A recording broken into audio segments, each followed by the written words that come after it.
gold na gold ang kanyang hardwares. Then may pa-pearl po siya. Kahit segunda mano ang mga ibinibentang bag ng online seller mula Zamboanga City na si Rio, garantisado, dekalidad daw ang mga ito. Bago niya kasi ito isalang sa live selling session, mabusisi muna niya itong kina-quality check. Bubuksan ko po muna isa-isa. Lilinisan ko po, titignan ko po ang bawat bags kung may issue, cracks. Titignan ko sa loob, may laman, may tissue, may mga tali ng buhok.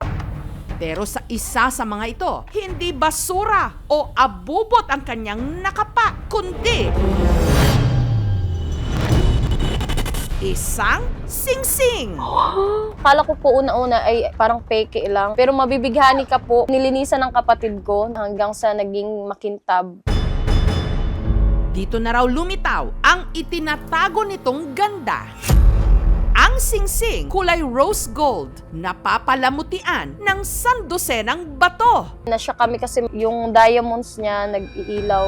Doon mo makita na parang, kakaiba. Meron ding nakaukit dito. May AU 750 kasi ang pagkakaalam ko po ng AU 750 is 18K rose gold. May serial code. At nung sinearch nila online ang litrato ng singsing, kuminang ang kanilang mga mata sa resulta. Tumalon po ako sa tuwa. Ang singsing kasi halos tugma raw ang itsura sa isang singsing ng mamahaling Italian luxury brand. Tama siya sa sinearch ko. Ang halaga, Nasa $2,000 to $3,000 po. Kung susumayin siya, nasa $180,000. naka-jackpot nga kaya si Rio sa singsing mula sa ukay? Sana ito na po yung tatapos sa kahirapan.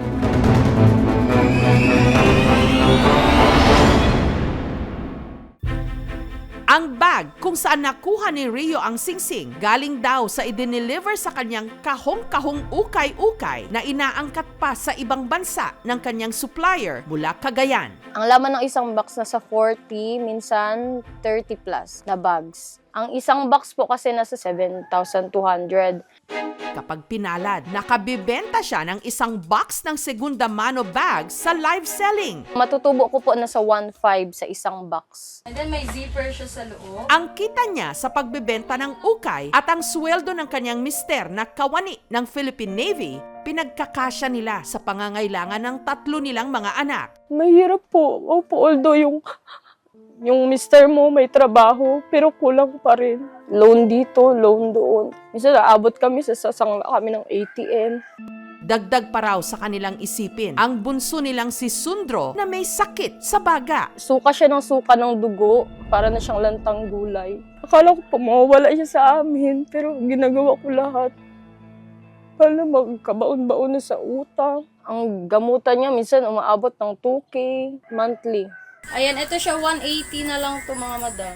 Kahit mahirap, araw-araw ginagawa ko. Mag-online selling para lang sa araw-araw namin. Minsan pagod na talaga, pero hindi pwede subuko kasi madaming umaasa.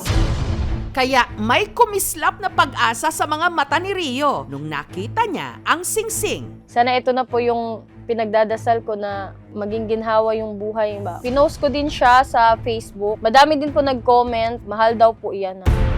Ipinakita niya ito sa isang alahera. Original po siya.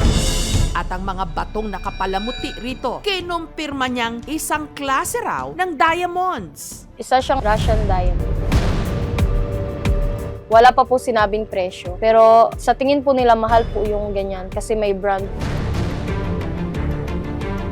Nasa $2,000 to $3,000 po. Para makasiguro, ang singsing ipinasuri ng aming team sa isang jeweler.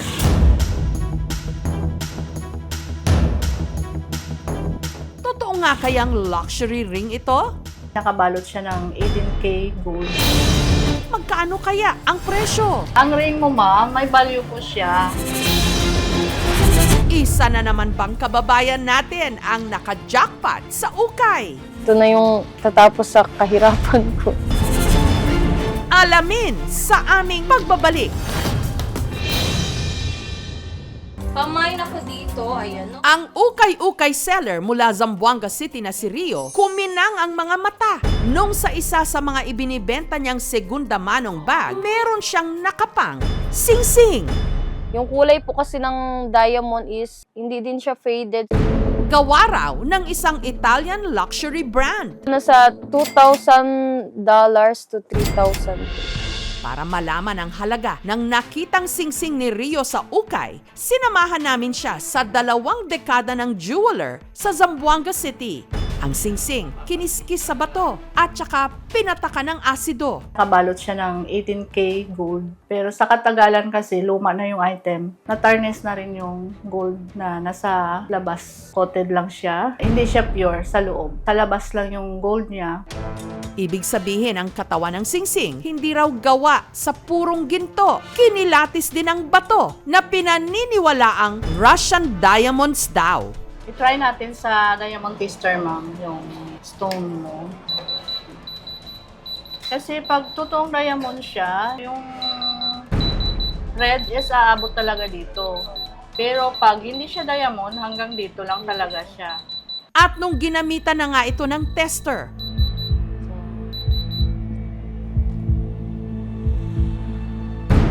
umabot lang ito hanggang sa dilaw na linya. Ito ang tawag nito na stone is yung Russian.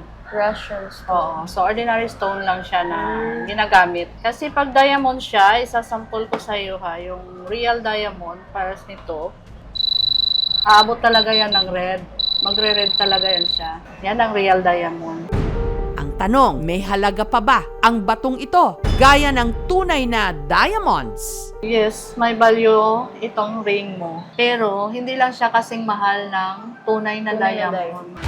Ang singsing na hawak ni Rio, tinatayang nasa 1,500 hanggang 4,200 raw ang presyo. Ang mga litrato ng singsing ni Rio, pinatignan rin namin sa eksperto sa mga mamahaling alahas. Hindi natin makikita sa photo lang kung legitimate ang piece o hindi. Kailangan ito dumaan sa maraming testing. Unang-unang tinitingnan natin sa luxury item is it's thoughtfully designed. Pangalawa is high quality, the best or the finest materials ang ginagamit dito. Aring ito ay copycat lamang ng design ng luxury brand na yon. Pag may gustong bibili, bibigay ko po kahit magkano. Pero ngayon, keep ko na lang muna siya. Dismayado syempre si Rio na hindi ito ang inasahan niyang presyo ng natagpuan niyang singsing sa ukay. Pero okay lang daw, bonus na rin ito dahil wala naman siyang kalugi-lugi sa kanyang negosyong ukay.